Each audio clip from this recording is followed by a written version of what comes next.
The rain was coming down hard over the sleepy town of Tupelo, Mississippi. It was a slow Tuesday night in the spring of 1972, and the streets were slick with puddles, reflecting the flickering neon of a lone roadside diner. Inside, the place was nearly empty. Just a few locals scattered at tables, sipping coffee, lost in thought. Behind the counter stood Anna, a 23-year-old waitress with tired eyes and a soft smile. She'd picked up a double shift that day, again, trying to save enough to pay for nursing school and keep the lights on at home for her little boy. She glanced at the clock. Just 30 more minutes till close. Her feet ached, her apron was stained, and the rain outside didn't look like it was letting up any time soon. Then, just as she reached for the coffee pot, the door creaked open. A man stepped inside, shaking off the rain from a dark overcoat, a baseball cap pulled low over his eyes. He took a booth near the window, head down. Anna grabbed a menu and headed over. She had no idea her night, or her life, was about to change. He looked like any other traveler passing through, maybe a long-haul trucker or a salesman dodging the storm. His voice was soft, polite. "Just a coffee and a slice of whatever pie you've got left," he said, with a smile that didn't quite reach his eyes. Anna jotted it down with a nod. "We've got pecan," she offered. "Still warm?" He nodded. "Sounds perfect." She poured his coffee and brought over the pie, setting it down gently in front of him. For a while, he didn't say much, just stared out the rain-speckled window, lost in his own world. But after a few minutes, he asked her name. "Anna," she said, surprised by his interest. "I work here most nights."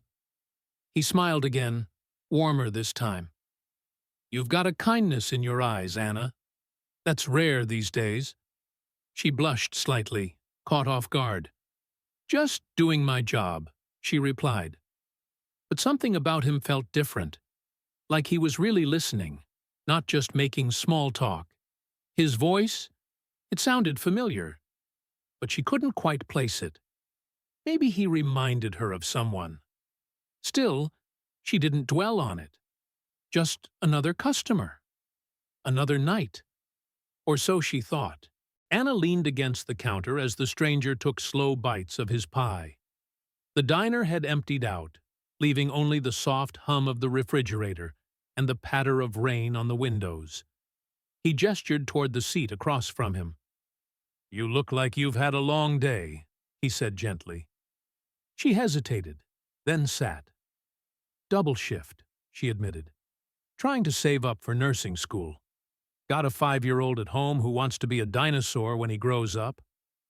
The man chuckled. "That's a good dream," he said, his eyes kind. "You're doing something important." She looked down, fiddling with her pen. "Feels like I'm just scraping by most days." He nodded thoughtfully. "Most people wouldn't be working this hard for something bigger." "You are."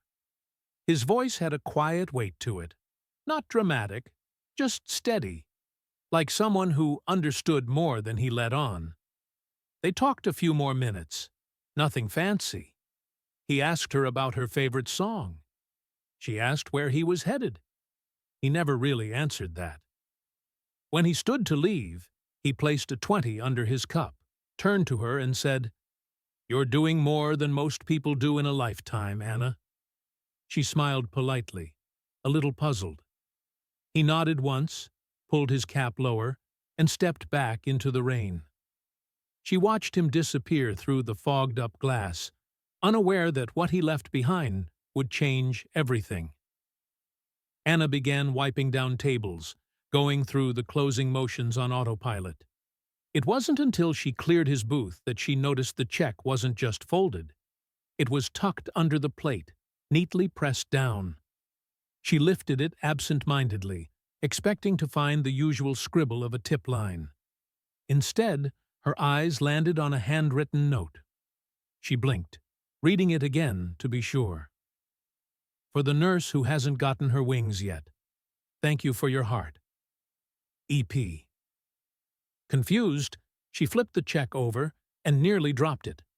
There, clipped behind the receipt, was a cashier's check for $10,000. She gasped, her knees buckling slightly as she lowered herself into the booth. Her hands were shaking. No, no, this can't be real, she whispered. The note trembled in her grasp. Her manager, who had come out from the back, rushed over. Anna? Are you okay? She could barely speak. He left this, she stammered, holding up the note and check like they might vanish. The manager's eyes widened as he read the signature. E.P. Anna. That was Elvis Presley. Silence fell over the diner like a blanket. Anna stared at the rain-soaked window, stunned. The man who had come in for pie and coffee wasn't just a stranger. He was the king of rock and roll. But it wasn't his fame that broke her. It was the kindness, the quiet gesture, the simple belief in her future. And in that moment, she wept. In the days that followed, the story spread through town like wildfire. Regulars who'd missed it the night before kept asking Anna if it was true. Had Elvis really been there? Had he really left that much money? Her manager confirmed it all. Elvis had come in a few times before, always quiet, always low-key. He didn't like fanfare. He just liked to disappear for a while and be treated like anyone else. Anna sat with the note every night after putting her son to bed, rereading it under the kitchen light. For the nurse who hasn't gotten her wings yet? It wasn't just the money, though that was life-changing. It was the fact that someone had seen her, really seen her. Not just the tired waitress, not just the single mom scraping by, but the woman with dreams, the woman trying to rise. She later learned that Elvis had a habit of doing this. Not often, not for attention, but quietly, for those he felt needed it most. He'd grown up poor, too. He never forgot what it felt like to be overlooked. Maybe that's why he looked at her the way he did. Maybe he saw a version of himself in her and wanted her to know she mattered. With that check, Anna was able to enroll in nursing school that fall. She still worked shifts at the diner when she could, but now she had direction, hope, and time with her son.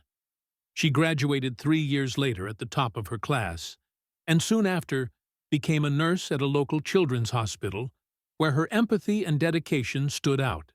But she never forgot that rainy night. She never spent the check. Instead, she had it framed with the note, both hanging on the wall of her small apartment for years. Eventually, when she had her own office as head nurse, she moved them there. Not as decoration, but as a reminder. A reminder of a moment when everything seemed ordinary. Until it wasn't. She often told the story to young nurses on their first day. Not to impress them, but to show them that a quiet act of kindness could echo through someone's life in ways they might never see. That behind every tired face, there's a story, a battle, a dream. And though she never saw him again, Elvis remained part of her life. Not as a celebrity, but as a symbol of hope, of what happens when someone chooses to lift another without asking for anything in return. Years later, Anna stood before a small group of nursing students at a community college in Memphis. She was invited to speak not because of fame, but because of the impact she'd made as a nurse, a mentor, and a symbol of compassion in her community. She ended her story with the same words Elvis had spoken to her that rainy night. "You're doing more than most people do in a lifetime." Many in the room didn't believe it at first. Elvis Presley? A diner? A check? But Anna didn't need them to believe in the celebrity. She wanted them to believe in the gesture, the power of kindness, the ripple effect of grace. What mattered wasn't who he was, but what he did. quietly, without cameras or applause. The story became something of a legend among her patients, her co-workers, and eventually, the town itself. And as the years passed, people shared it not because of Elvis's fame, but because of the reminder it carried, that you never know the difference you might make in someone's life. With a few kind words, a little faith, or an unexpected note left behind. And sometimes, the greatest tip you can leave isn't money at all. It's hope. If this story touched your heart, don't forget to give it a thumbs up, share it with someone who needs a little hope today, and subscribe for more inspiring true stories. Your support helps us continue bringing moments like this to life. Thank you for being part of our journey.